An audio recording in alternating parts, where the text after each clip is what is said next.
Donald Trump est en train de paniquer, mais pas la panique calculée d'un politicien en difficulté. Non, c'est la panique animale d'un homme qui sait que le mensonge est en train de s'effondrer et que cette fois, il n'y a nulle part où se cacher. Ce matin même, Trump est en train d'activer son Department of Justice pour effacer des fichiers Epstein, parce que ces documents ne sont pas seulement embarrassants, ils sont potentiellement dévastateurs. Soyons clairs dès le départ. Les innocents ne suppriment pas des preuves. Les innocents ne déclenchent pas des opérations d'urgence pour nettoyer des dossiers fédéraux. Ce que nous voyons ici, c'est un homme qui agit comme quelqu'un pris en flagrant délit, pas comme quelqu'un injustement accusé. Et ce qui remonte à la surface est absolument répugnant. Des dossiers mentionnent Donald Trump à répétition, pas comme une figure périphérique, mais comme une présence régulière dans l'univers Epstein. Des documents parlent de fêtes organisées à Mar-a-Lago, de girl parties, comme si le système Epstein n'avait jamais disparu, mais s'était simplement relocalisé sous le soleil de Floride. Vous ne pouvez pas inventer quelque chose d'aussi sinistre. Pendant que ces informations émergent, Trump est en train de se comporter exactement comme on s'y attendrait. Il menace, il attaque, il insulte, il divague. Il s'en prend aux médias, aux humoristes, aux cérémonies de prix, à tout sauf à la substance des accusations. C'est du gaslighting pur, un écran de fumée désespéré pour détourner l'attention pendant que son nom apparaît des dizaines de milliers de fois dans des millions de pages encore cachées. Voici la vérité brutale. Ce n'est pas un scandale politique, c'est une pathologie. C'est le comportement d'un homme qui a vécu trop longtemps protégé par le pouvoir, l'argent et le silence. Un psychopolitique entouré d'un cabale qui croit encore, par pure pensée magique, qu'il peut effacer la réalité à coups de menaces et de posts rageurs. Mais la réalité est en train de s'imposer. En ce moment précis, Donald Trump n'est pas en train de se défendre. Il est en train de s'effondrer. Et ceci n'est que le début. Pendant des années, Donald Trump a répété la même histoire, encore et encore, comme un mantra destiné à étouffer toute enquête sérieuse. Il jurait qu'il ne savait rien. Il affirmait n'avoir aucun lien réel avec Jeffrey Epstein. Il prétendait que tout cela relevait des fake news, des attaques politiques, des mensonges médiatiques. Selon lui, Epstein n'était qu'une connaissance lointaine, quelqu'un qui l'aurait coupé depuis longtemps. Voilà le récit officiel. Voilà le mensonge. Mais regardons ce que Trump est réellement en train de dire aujourd'hui, sous la pression, alors que les dossiers commencent à émerger. Regardons comment son histoire se fissure dès qu'elle est confrontée aux faits. Parce que c'est toujours là que Trump s'effondre, dans les détails. Laissez-moi vous montrer ce qu'il disait avant. Trump affirmait n'avoir jamais été impliqué dans quoi que ce soit de douteux. Il se présentait comme un simple observateur, presque une victime collatérale. Il répétait qu'il n'avait rien à voir avec les activités d'Epstein, qu'il n'avait jamais fréquenté ces cercles, encore moins participé à des événements problématiques. C'était sa ligne de défense, une ligne simple, répétée mécaniquement. Maintenant, regardons ce qu'il est en train de faire. Trump n'est pas en train de dire « montrez les documents ». Il n'est pas en train de demander la transparence. Au contraire, il est en train de pousser pour la suppression de fichiers, de réclamer que des documents disparaissent, qu'ils soient retirés de la vue du public. C'est une contradiction frontale. Si vous êtes innocent, vous n'essayez pas d'effacer les preuves. Point final. Et ce n'est pas tout. Trump s'accroche obsessionnellement à un démenti très spécifique. Il insiste sur le fait qu'il n'a jamais mis les pieds sur l'île d'Epstein. C'est fascinant parce que personne ne lui posait cette question de cette manière. Il répond à une accusation étroite pour éviter la question plus large. Que faisait Epstein à Mar-a-Lago? Pourquoi ces dossiers parlent-ils d'événements organisés sur la propriété de Trump? Pourquoi son nom apparaît-il encore et encore dans des documents internes? Regardez la technique, c'est du gaslighting classique. Trump redéfinit le débat. Il choisit une accusation plus facile à nier, puis il attaque violemment quiconque ose soulever le reste. Il menace de poursuites judiciaires, il insulte, il se présente comme la victime d'un complot médiatique. C'est exactement le comportement d'un homme qui sait que la version simple de son histoire ne tient plus. Et pendant qu'il crie, les contradictions s'accumulent.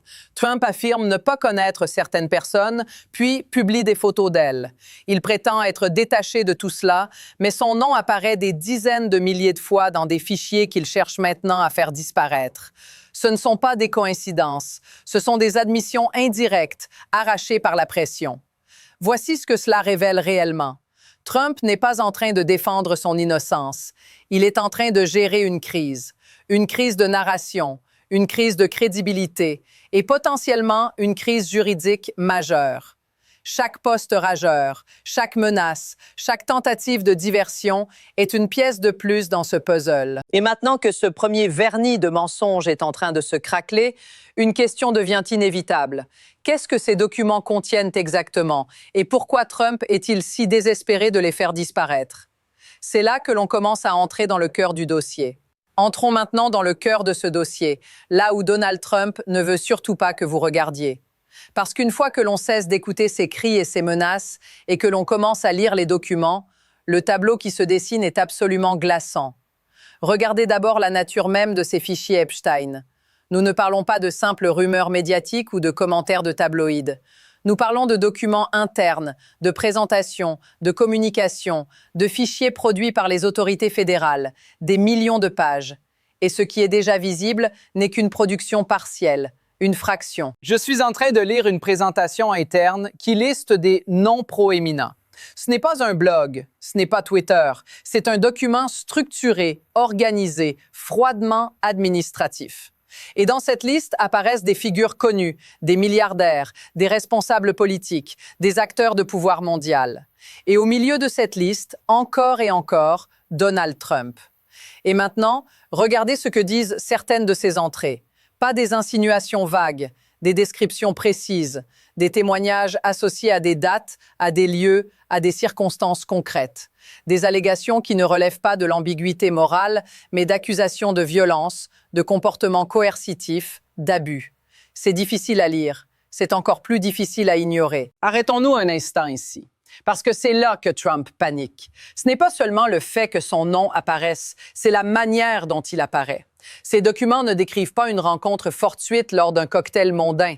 Ils décrivent un environnement, un système, une normalisation de comportements profondément malsains. Je continue à lire. On y trouve des références à Mar-a-Lago, non pas comme un simple club social, mais comme un lieu où Epstein amenait des jeunes filles, où des introductions étaient faites, où les lignes étaient floues, voire inexistantes. Et c'est là que la défense de Trump commence à s'effondrer complètement. Parce que même s'il continue à répéter qu'il n'a jamais mis les pieds sur l'île d'Epstein, l'île n'est pas le centre de gravité de cette affaire. Le centre de gravité, c'est le réseau. Et ce réseau ne s'arrêtait pas là. En avançant dans les fichiers, on tombe sur des communications qui élargissent le champ de l'enquête. Des échanges impliquant Steve Bannon, par exemple.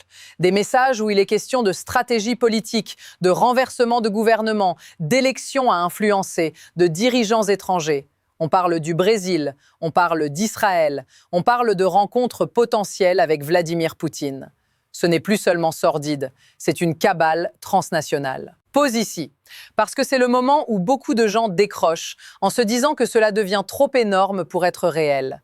Mais c'est justement ce qui rend ces documents si dangereux pour Trump et son entourage. Ce n'est pas une seule faute, ce n'est pas un seul crime potentiel, c'est un écosystème. Continuons. Les fichiers montrent une densité stupéfiante de références à Trump, des dizaines de milliers de mentions déjà identifiées dans une masse documentaire qui pourrait atteindre des dizaines de millions de pages. Et pourtant, que fait le Department of Justice? Il retient encore des documents. Il caviarde, il tarde, il produit des fichiers qui exposent parfois même des victimes de manière irresponsable, grosse, inexcusable. Et Trump, au lieu de réclamer une enquête propre, se comporte comme un homme qui sait exactement ce que ces documents contiennent. Il attaque, il menace, il exige des suppressions. Il s'accroche à des démentis étroits, juridiques, presque scolaires, pendant que la réalité, elle, déborde de toutes parts. C'est ici que tout se rejoint. Les comportements erratiques de Trump, ses posts incohérents, ses attaques contre des humoristes, sa fixation sur des détails insignifiants. Tout cela prend soudain un sens. Ce n'est pas de l'arrogance, c'est de la peur. Parce que lorsque vous lisez ces documents, lorsque vous voyez les noms, les dates, les connexions, vous comprenez que Trump n'est pas confronté à une simple tempête médiatique. Il est confronté à quelque chose de bien plus grave, la possibilité que le silence collectif qu'il a protégé pendant des décennies soit en train de se briser. Et c'est exactement pour cela que ces fichiers doivent être vus, analysés, exposés. Parce que ce qu'il révèle n'est pas seulement le comportement d'un homme. Il révèle un système de pouvoir qui s'est cru intouchable, au-dessus des lois, protégé par l'argent, la célébrité et la peur. Et Trump le sait. Voilà pourquoi il panique. Ce qui est en train de se produire avec Donald Trump et les dossiers Epstein n'est pas un incident isolé. Ce n'est pas une anomalie. C'est un symptôme parmi d'autres, d'un effondrement bien plus large qui se déroule sous nos yeux. Et une fois que vous élargissez le cadre, tout commence à s'emboîter de manière inquiétante. Regardez d'abord l'état mental et émotionnel de Trump. Il ne parle plus comme un leader politique, ni même comme un stratège cynique. Il est en train de divaguer, de rager, de s'accrocher à des obsessions absurdes. Il passe d'une attaque contre une cérémonie de remise de prix à des menaces contre des humoristes, puis à des plaintes délirantes sur des couvertures de magazines étrangers. C'est le comportement d'un homme qui perd le fil, qui n'est plus capable de hiérarchiser la réalité. Ranting and raving like a lunatic. Ce n'est pas une insulte, c'est une description. Ensuite, regardez son historique d'échecs. Trump aime se présenter comme un génie des affaires, mais la réalité est une longue liste de faillites, de projets abandonnés, de marques mortes, casinos effondrés, produits ridicules disparus, institutions culturelles désormais ravagées par son passage. Même des structures qui n'avaient pas vocation à générer des profits ont été vidées de leur substance sous sa direction. Ce n'est pas du leadership, c'est de la destruction. Et maintenant, regardez le terrain politique. Les élections spéciales commencent à envoyer des signaux clairs, et ces signaux sont mauvais pour Trump et son mouvement. Des districts historiquement favorables basculent ou se resserrent de manière spectaculaire. Les candidats adoubés par Trump sous-performent, parfois de façon humiliante. Et quand cela se produit, Trump fait ce qu'il fait toujours. Il prétend ne pas connaître les candidats qu'il a pourtant soutenus publiquement. C'est le même schéma, encore et encore. Magical thinking, comme si nier la réalité pouvait la faire disparaître. Même au sein de son propre camp, des fissures apparaissent. Des élus commencent à admettre, à demi-mot, que certaines politiques ont été désastreuses, qu'elles aliènent des électorats entiers, qu'elles laissent des cicatrices durables. Ce ne sont pas des progressistes. Ce sont des membres de son propre camp, forcés de reconnaître que quelque chose ne tourne pas rond. Quand même vos alliés commencent à parler de corrections nécessaires, c'est que le navire prend l'eau. Ajoutez à cela l'économie vécue par les gens ordinaires.